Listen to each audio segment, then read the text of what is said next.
Today, I will be showing you how to claim union level rewards in Wuthering Waves.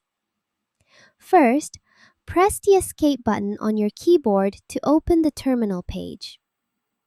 Once the terminal appears, click on Events. From there, scroll all the way down until you find Awakening Journey, and then click on it. Inside this section, you'll be able to see your current union level along with the available rewards. To claim these rewards, you'll need to reach specific union levels, which are level 5, 15, 25, 35, and 45. Each milestone unlocks rewards that you can claim once you meet the requirement. To increase your union level, simply keep playing the game.